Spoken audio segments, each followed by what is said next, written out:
ಬಗ್ಗೆ ಮಾತಾಡಕ್ಕೆ ನೈತಿಕತೆನೇ ಇಲ್ಲ ಅವರು. ಕುಮಾರಸ್ವಾಮಿಗಾಗ್ಲಿ, ವಿಜಯೇಂದ್ರನಿಗಾಗ್ಲಿ, ಅಶೋಕನಿಗಾಗ್ಲಿ ಯಾರಿಗೂ ಕೂಡ ನೈತಿಕತೆ ಇಲ್ಲ. ಅವರ ಹಗರಣಗಳು ಬೇಕಾದಷ್ಟಿದ್ದಾವೆ. ಎಲ್ಲ ಹಗರಣಗಳನ್ನೆಲ್ಲ ಈಗ ಬಯಲು ಮಾಡ್ತಾ ಇದ್ದೀವಿ ನಾವು. ಅವ್ರ ಕಾಲದಲ್ಲಿ ನಡೆದಿದ್ದಂಥ ಎಲ್ಲ ಹಗರಣಗಳನ್ನು ಕೂಡ ನಾವು ಕೂಡ ಸಭೆಗಳನ್ನು ಮಾಡಿ ನಿನ್ನೆ ಬಿಡದಿನಲ್ಲಿ ಮಾಡಿದ್ದು. ಇವತ್ತು ರಾಮನಗರದಲ್ಲಿ ಸಭೆ ನಡೀತಾ ಇದೆ. ನಾಳೆ ಚನ್ನಪಟ್ಟಣದಲ್ಲಿ, ನಾಳಿದ್ದು ಮಂಡ್ಯದಲ್ಲಿ, ಆಮೇಲೆ ಇದರಲ್ಲಿ ಯಾವುದಾದ್ರು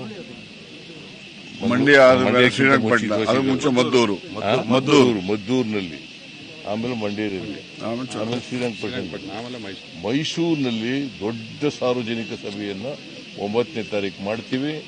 ಅವರ ಎಲ್ಲ ಹಗರಣಗಳನ್ನು ಬಿಚ್ಚಿಡ್ತೀವಿ. ಹಗರಣಗಳನ್ನೆಲ್ಲ ಬಿಚ್ಚಿಡ್ತೀವಿ. ಈಗ ನಾವು ಕುಮಾರಸ್ವಾಮಿ ಅವರು, ಬಿಜೆಪಿಯವರು ಮಾಡಿರ್ತಕ್ಕಂಥ ಎಲ್ಲ ಹಗರಣಗಳನ್ನು ಬಿಚ್ಚಿಡ್ತೀವಿ.